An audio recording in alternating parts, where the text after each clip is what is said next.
আমাদের জৈনুদ্দিন তুহিন স্বেচ্ছাসেবক দলের মহানগরের দক্ষিণের সভাপতি, তাকেও জেলখানায় পাঠানো হয়েছে। আরো অনেক নেতা, কতজনের নাম বলবো, প্রতিদিন আমরা বলছি। তবে এই সমস্ত জেল জুলুমে বিএনপির নেতা কর্মীরা ভয় পায় না, সবাই এখন অভ্যস্ত হয়ে গেছি আমরা। কিন্তু আমি শুধু এটাই বলতে চাই, শেখ হাসিনা, ওবায়দুল কাদের, দেশনেত্রী বেগম খালেদা জিয়ার সাথে তুলনা করেন। বেগম খালেদা জিয়ার সাথে কারো তুলনা হয় না। বেগম খালেদা জিয়ার সাথে কারো তুলনা হয় না। এটা কথা দিয়ে না, কর্ম দিয়ে। দেশনেত্রী বেগম খালেদা জিয়া দেশের প্রয়োজনে, গণতন্ত্র ফিরিয়ে আনার প্রয়োজনে কারোর সাথে আপোষ করে নাই। আপনি এরশাদের সাথে আপোষ করে নির্বাচনে গিয়েছিলেন। এরশাদ ক্ষমতা দখল করার পরে বলেছিলেন, আই এম নট আনহ্যাপি। আর বেগম খালেদা জিয়া গণতন্ত্রের জন্য কারোর সাথে আপোষ করেন নাই। ১/১১-তে যারা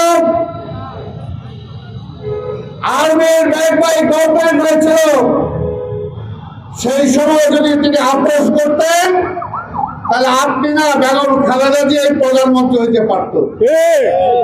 কিন্তু বেগম খালেদা জিয়া আপোষ করে প্রধানমন্ত্রী হইতে চান নাই, এখনো চান না।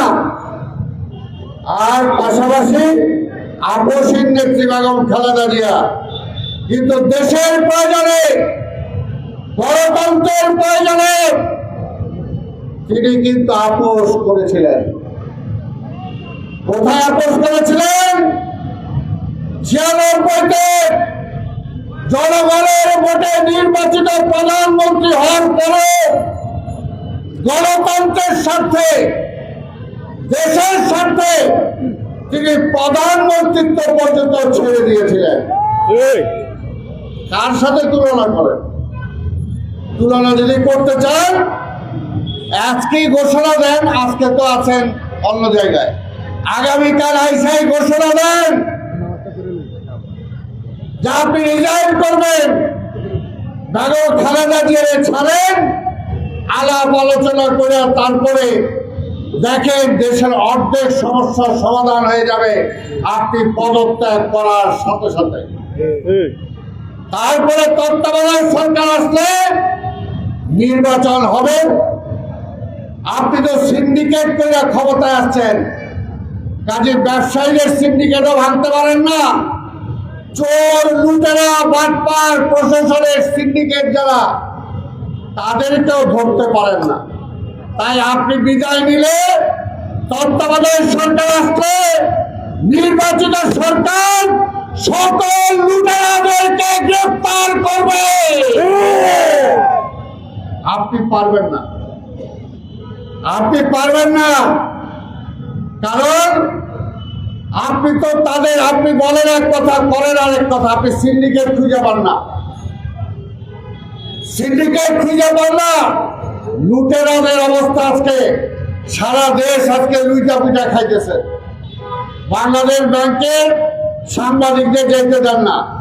আমি আজকে সাংবাদিকদের মাধ্যমে প্রশ্ন রাখতে চাই, আপনাদের একদিক দিয়ে ধন্যবাদ দেই যে সেদিন বাংলাদেশ ব্যাংকের গভর্নরের বক্তব্য আপনারা শুনতে চান নাই, কিন্তু আমি আপনাদের এই প্রশ্ন করতে চাই, বাংলাদেশের ব্যাংকের গভর্নর কি সরকারের চেয়ে বেশি শক্তিশালী?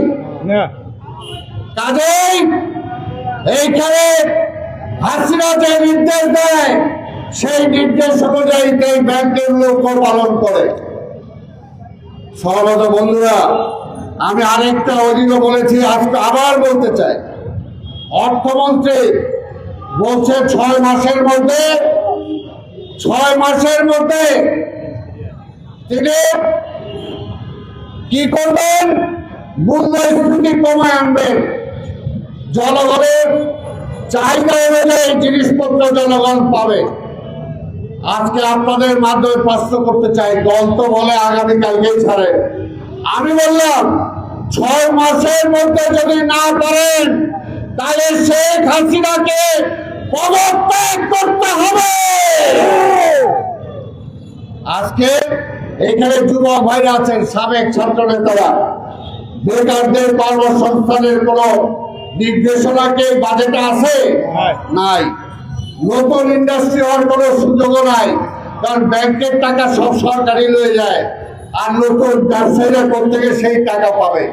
তাই ভাইয়ের আমার, আজকে এইখানে যে সাবেক ছাত্র নেতাদের বলবো, আজকে দেশের যুবক যারা পাস করে বের হচ্ছে, এই দেশের চাকরি নাই, এই দেশে তাদের থাকার নিশ্চয়তা নাই, আজকে মেধা পাচার হয়ে যাচ্ছে বিদেশে। শিক্ষিত বেকার যুবকরা আজকে বিদেশে চলে যাচ্ছে, আমাদের ভবিষ্যতের কি অবস্থা হবে? তাই ভাইয়ের আমার, আমি আরেকটা কথা বলতে চাই, এখনো যারা শেখ হাসিনার সাথে আওয়ামী জোটে আছে তাদেরকে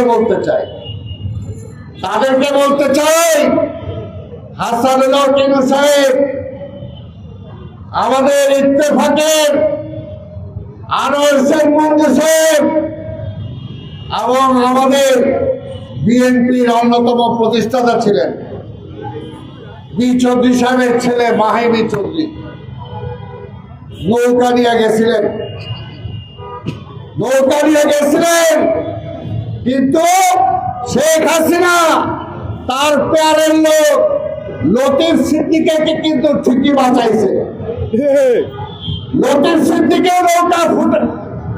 সিদ্দিকীরও কিন্তু ইলেকশন গেছিল গিয়া, জিতে আসতে পারতো না, এবং লতিফ সিদ্দিকী পার্লামেন্টে দাঁড়ায় বলছেন যে সেই সময় যদি তার বোন আজকের প্রধানমন্ত্রী যদি তার পাশে না দাঁড়াইতেন তাহলে সে পাস করতে পারতো না। তাহলে লতিফ সিদ্দিকীর পাশে দাঁড়াইছে, হাসানুল্লাহ কিনু আপনার পাশে তো দাঁড়ায় নাই, আনোয়ার মঞ্জু আপনার পাশে তো দাঁড়ায় নাই, মাহিবি চৌধুরী এখনো ওইদিকে আছেন, আপনাদের পাশে দাঁড়ায় নেই, দাঁড়াবে না। তাই এখনো সময় আছে, মানে কাইতে পড়ে জনগণের কাতারে আসেন, জনগণের কথা বলেন, জনগণের আন্দোলনের শরিক হন।